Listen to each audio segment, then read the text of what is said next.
एक साहूकार था, उसके 7 बेटे थे। बेटों के विवाह के फेरों के पूरा होने से पहले ही बेटे मर जाते थे। इस प्रकार 6 बेटे मर गए। डरते डरते 7वें बेटे का विवाह मांडा। तब सब बहन बेटियों को भी बुलाया। सबसे बड़ी बूहा पीहर आते समय मार्ग में कुम्हार के यहाँ रुकी। उसका मन बुझा हुआ था, कोई खुशी नहीं थी। कुमार ढकनी गढ़ रहा था। बुआ ने पूछा कि तू क्या कर रहा है? वह बोला कि गांव के साहूकार के बेटे का विवाह है, उसी के लिए ढाकनी गढ़ रहा हूँ, पर उसका बेटा मर जाएगा। बुआ ने पूछा कि बेटा नहीं मरे, इसका कोई उपाय नहीं है? कुमार ने बताया कि यदि बींद की कोई बुआ दुबड़ी साते का व्रत करे, ठंडा खाए, कांटा फांसे, बींद के सारे नेक उल्टा कर गालियां देती रहे, फेरे के समय कच्चा दूध और तात का फंदा लेकर बैठ जाए। आधे फेरे होने के बाद एक सांप बींद को डसने आएगा, तब उसके सामने कच्चे दूध का करवा रख दे। जब सांप दूध पीने लगे तो उसे तात के फंदे में फंसा ले।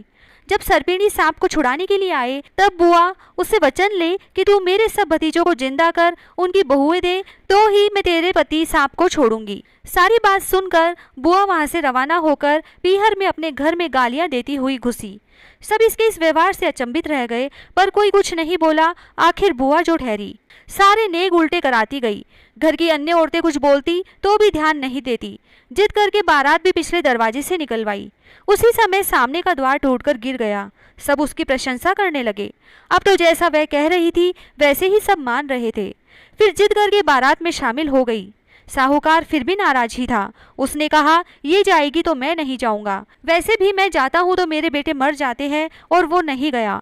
बारात को रास्ते में बरगद के पेड़ की छाया से निकालने लगे तो गालियां देते हुए उसने बारात को धूप में से ही निकालने की जिद की। उसकी जिद के चलते जब बारात को धूप में से निकालने लगे, तभी एक बहुत बड़ी डाल टूटकर गिर गई। सब फिर से बुआ जी की प्रशंसा करने लगे। फिर दूल्हे को बुआ की जिद के कारण दुल्हन के घर के पिछले द्वार से अंदर ले जाने लगे, तभी आगे का दरवाजा टूटकर गिर गया। फिर वह गालियां देती हुई फेरे में भी बैठ गई। जब सांप आया तो उसने उसे फंदे में फंसा लिया। जब सर्पिणी उसे छुड़ाने आई तो बुआ बोली, हे सर्पिणी, मैं तेरे पति को तभी छोड़ूंगी जब तू मेरे सारे भतीजों को जीवित कर देगी और उनकी बहुएं भी दे देगी। तू मुझे ऐसा वचन दे। सर्पिणी बोली, मैं तुझे वचन देती हूँ कि ऐसा ही होगा। बुआ ने सांप को छोड़ दिया। धूमधाम से विवाह संपन्न हुआ। सब बुआ जी से खुश हो गए। जब बारात लौटने लगी तो रास्ते में दुबड़ी साते एक वृद्धा के रूप में मिली। उसने बुआ से दुबड़ी साते की पूजा और व्रत करने के लिए कहा। बुआ ने कहा, मैं दुबड़ी साते की पूजा कराना चाहती हूँ, व्रत कराऊंगी, पर कैसे कराऊं समझ में नहीं आ रहा। वृद्धा मुस्कुराती हुई वहां से चली गई। उसके जाने के बाद पूजा के बारे में सोचती हुई जब बुआ गाड़ी में से उतरी तो देखा कि वहां दुबड़ी साते का पाटा मांडा हुआ रखा था। पूजन सामग्री भी रखी हुई थी। ताजा दूब उगी हुई थी। पूजा करने की विधि तो उसे पता ही थी। उसने पूरे मनोयोग और श्रद्धा के साथ पूजा की, बायना निकाला, कांटा फंसाया और कथा कही। बारात गांव में पहुंची। जब साहूकार ने 7 बेटों को जीवित देखा तो उसे बहुत ही आश्चर्य हुआ। सारे बेटे साहूकार के पैर पड़ने लगे तो साहूकार बोला, बेटा, आज अगर तुम पुनः जिंदा हो सके हो तो अपनी बुआ के कारण। ये जीवन तुम्हारी बुआ का दिया है, इसीलिए सब इनके पैर पड़ो। बाद में साहूकार ने सारे गांव में ढिंडोरा पिटवा दिया कि अपने बच्चों की जीवन की रक्षा के लिए हर कोई दुबड़ी साते का पाटा मांडे, व्रत करे, पूजा करे, बायना निकाले, कांटा फंसाए और कहानी सुने। दुबड़ी मैया की जय।